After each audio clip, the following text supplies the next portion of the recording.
Hey there, all you amazing parents. Today we've got something special.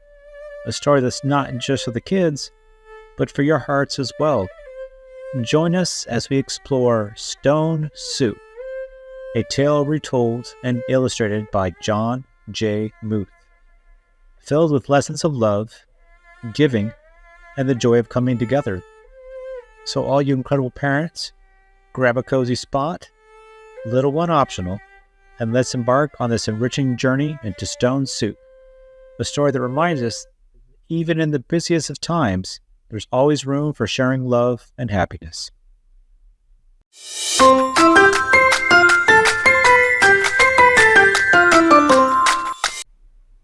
Three monks, Hawk, Lock, and Tew, traveled along a mountain road. They talked about cat whiskers, the color of the sun, and giving. "What makes one happy, Tew?" asked Hawk, the youngest monk. Old Tew, who was the wisest, said, "Let's find out." The sound of a bell brought their gaze to the rooftops of a village below. They could not see from so high above that the village had been through many hard times. Famine, floods, and the war had made the villagers weary and untrusting of strangers. They had even become suspicious of their neighbors. The villagers worked hard, but only for themselves. There was a farmer, a tea merchant, a scholar, a seamstress, a doctor, a carpenter, and many others. But they had little to do with one another. When the monks reached the foot of the mountain, the villagers disappeared into their houses. No one came to the gates to greet them. And when the people saw them enter the village, they closed their windows tight. The monks knocked on the door of the first house. There was no answer. Then the house went dark. They knocked on a second door, and the same thing happened.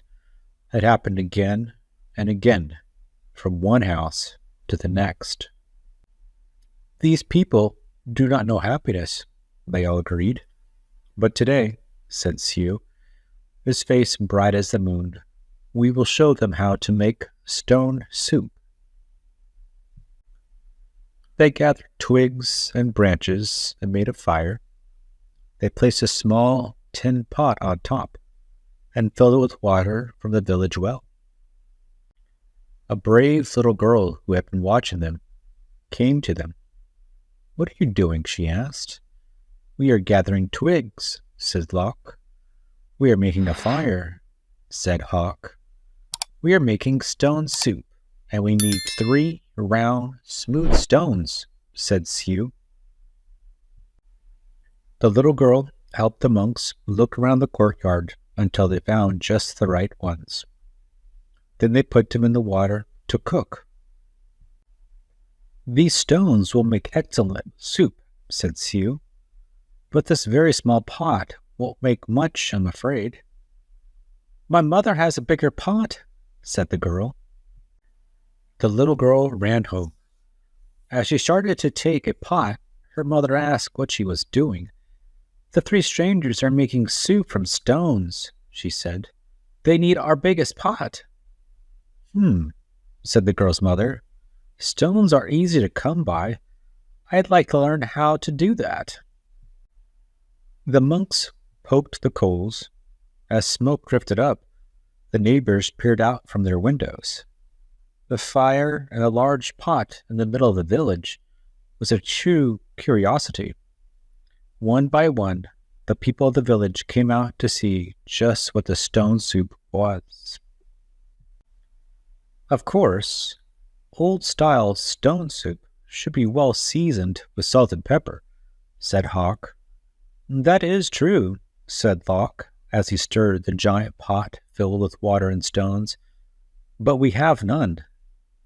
"I have some salt and pepper," said the scholar, his eyes big with curiosity. He disappeared and came back with salt and pepper and even a few other spices. Sioux took a taste. The last time we had stone soups of this size and color, carrots made the broth very sweet. Carrots? Said a woman from the back. I may have a few carrots? But just a few, and off she ran. She returned with as many carrots as she could carry and dropped them into the pot. Do you think it would be better with onions? Said Hawk. Oh, yes, maybe an onion would taste good, said a farmer, and he hurried off.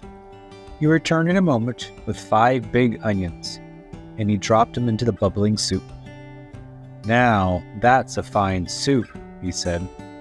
The villagers all nodded their heads, as the smell was very agreeable. But only if we had some mushrooms, said Sioux, rubbing his chin. Several villagers licked their lips. A few dashed away and returned with fresh mushrooms, noodles, pea pods, and cabbages. Something magical began to happen among the villagers. As each person opened their heart to give, the next person gave even more. And as this happened, the soup grew richer and smelled more delicious. I imagine the emperor would suggest we add dumplings, said one villager. And bean curd, said another. What about cloud ear and mung beans and yams? Cried some others. And taro root and wintermelon and baby corn? Cried other villagers. Garlic, ginger root, soy sauce, lily buds. I have some, people cried out, and off they ran, returning with all they could carry. The monks stirred, and the pot bubbled. How good it smelled! How good it would taste! How giving the villagers had become. At last, the soup was ready. The villagers gathered together. They brought rice and steamed buns. They brought lychee nuts and sweet cakes. They brought tea to drink, and they lit lanterns. Everyone sat down to eat. They had not been together for a feast like this for as long as anyone could remember. After the banquet, they told stories, sang songs, and celebrated long into the night. Then they unlocked their doors and took the monks into their homes and gave them very comfortable places to sleep. In the gentle spring morning, everyone gathered together near the willows to say farewell. Thank you for having us as your guests, said the monks. You've been most generous. Thank you, said the villagers. With the gifts you have given, we will always have plenty. You have shown us that sharing makes us all richer. And to think, said the monks, to be happy is as simple as making stone soup. What do you think of today's story? Are you curious where the stones ended up in the stone soup? I know I am. We do hope you enjoyed our story today, and if you would, please like and subscribe, as it does help the channel. Thank you, and good night.